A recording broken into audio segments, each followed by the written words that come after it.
Okey, Assalamualaikum warahmatullahi wabarakatuh. Okey, bertemu lagi dengan cikgu hari ini. So hari ini cikgu nak ceritakan okey apa yang kita dah belajar minggu lepas, 2 minggu lepas, iaitu berkaitan dengan topik pertama yang cikgu nak ajar adalah tentang banding nombor.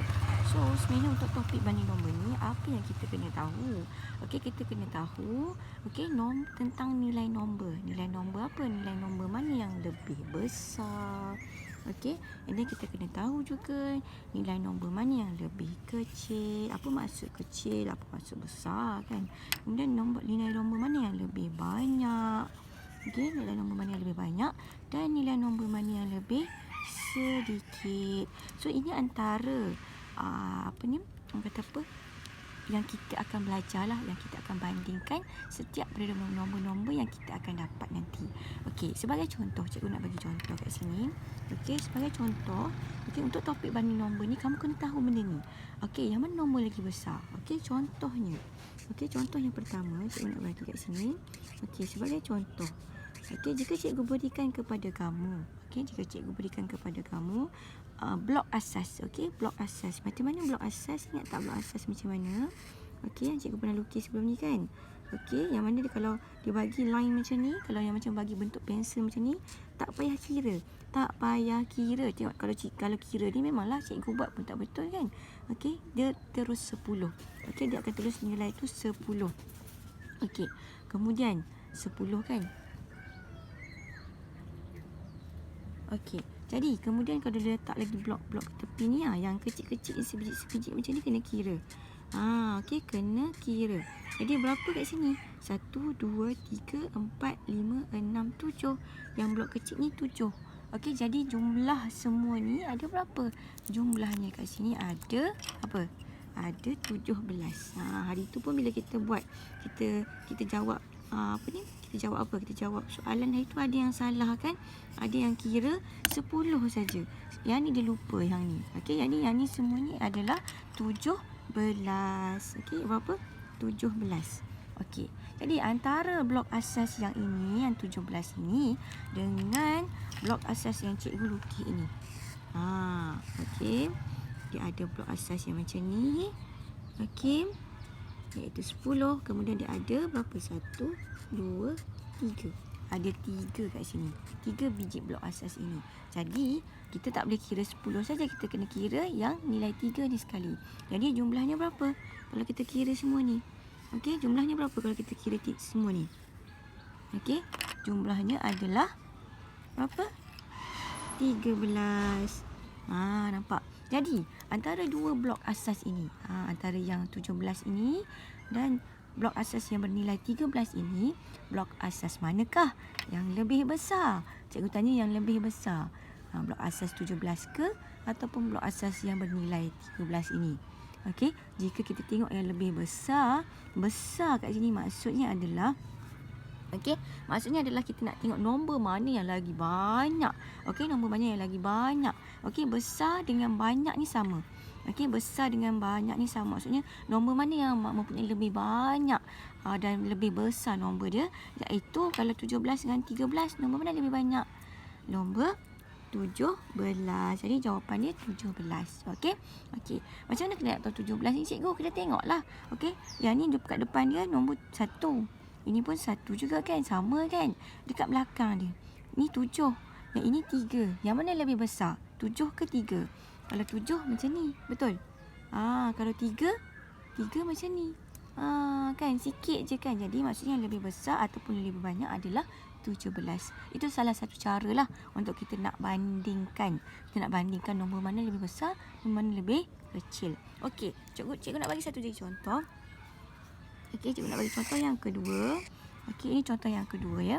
Okey, contoh yang kedua lagi. Selain daripada diberikan bentuk blok asas, soalan juga boleh berikan dalam bentuk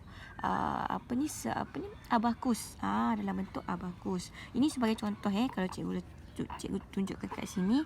Contoh kalau diberikan bentuk abakus seperti ini. Okey, dia berikan bentuk abakus seperti ini. Okey, abakus macam ni kan? Okey.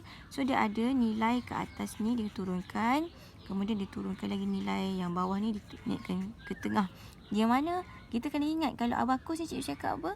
Kalau dia bertemu saja line kat tengah ni, okey, kalau biji atas, okey, biji abakus yang atas ni dia bertemu line kat tengah ni, nilainya jadi 5 kan kalau yang atas. Kalau abakus yang ni dekat bawah ni dia naik, kita naikkan jadi dia kena dekat line tengah ni, yang tengah ni, okey, maksudnya nilai dia 1 kan. So sekarang ni yang atas ni ada 5, yang bawah ni ada 1 kan. Nak cikgu tambah lagi 1. Okey.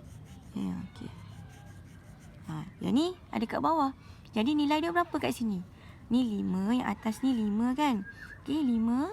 Yang ni 1, yang ni 1. Jadi 5 tambah 1, 6. 6 tambah 1, nilainya berapa? Sempua ini, abakus ini 7. Okey, nilainya 7. Okey, ini 7. Kalau cikgu berikan 1 lagi. Okey, kalau cikgu berikan 1 lagi. Okey, cikgu nak berikan 1 lagi abakus. Okey. Okey, ini contohlah cikgu beri Okey. Okey. Sekiranya abakus di tepinya pula. Abakus di tepinya pula. Okey, cikgu letakkan contohnya kat sini. Okey, ini nilai dia. Okey, ini nilai dia.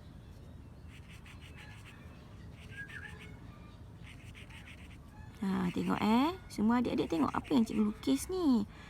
Tengok betul-betul apa yang cikgu lukis. Berapa nilai dia? Berapa nilai yang cikgu lukis? Okey, berapa nilai abakus ini? Okey. So ini contohlah cikgu berikan ini abakus A. Ini abakus B. Okey. Jadi abakus B ni nilai dia berapa? Cuba tengok betul-betul. Okey, macam mana yang kita belajar sebelum ni kan? Kita tengok daripada belakang ni rumah apa? Kita belakang ni kita tahu rumah belakang ni rumah Sa kan? Rumah apa? Rumah Sa. Kemudian yang ini rumah apa? Ini rumah Puluh. Okey, ini rumah Puluh. Kemudian lepas rumah Puluh, rumah apa? Rumah Ratus. Jadi dekat rumah Sa ada tak apa-apa biji yang bertemu dekat line tengah ni? Tak ada kan? Tak ada, jadi kosong. Okey, tulis kosong siap-siap. Supaya kita tak confuse Okey, tulis kosong siap-siap. Okey, kalau dekat line yang kedua ni pula, dekat rumah Puluh pula, ada tak apa-apa biji yang kena dekat garisan tengah ni? Ada tak? Tak ada juga, jadi sifar juga. Okey, kemudian kita tengok dekat rumah Ra. Dekat rumah Ra, ada tak yang bertemu dengan line tengah ni? Ada tak yang kena? Ada. Okey, yang mana? Yang atas ni. Yang atas ni 5 kan? Nilai dia 5. Kemudian kat bawah ni ada 1 kan, sebiji. Dan kemudian kat sini pun ada 1 lagi. Jadi 5 tambah 1, 6. 6 tambah 1, 7. Jadi dekat rumah Ratus ni kita ada 7. Jadi dapatlah nilai untuk abakus B ni adalah 700. Okey, jika cikgu bagi soalan, antara nilai abakus A dan nilai abakus B, yang manakah yang lebih sedikit? Kan. Okey, cikgu beri contoh soalan. Okey, sekiranya diberikan abakus A, okey, dan abakus B, nilai abakus manakah yang lebih sedikit? Sedikit ni sama dengan, okey, sedikit ni sama kalau, okey, ni sedikit. Yang lebih sedikit ni sama dengan yang lebih kecil. Maksudnya dia punya nombor dia lebih kecil je nombor dia. Dia bukan besar. Dia kecil je nombor dia. Kecil tu ataupun sedikit. Sedikit je nombor dia. Okey, antara 7 dengan 700. Yang mana yang lebih kecil? Mestilah 700. 7 kan. Mestilah nombor 7. Jadi 700 ni besar kan nilai dia kan. Nombor 7 ni nilai dia lebih kecil. Alright. So ini antara contoh soalan, okey, yang diberikan dalam banding nombor, topik banding nombor. Okey, adik-adik kena tahulah nombor mana yang besar, nombor mana yang kecil, kan, nombor mana yang banyak dan nombor mana yang lebih sedikit. Okey. So ini contoh. Okey, ini contoh dahulu. Nanti boleh cari soalan. Okey, nanti cikgu boleh share juga soalan untuk adik-adik buat dekat rumah dan mahirkan diri tentang topik banding nombor ini. Alright.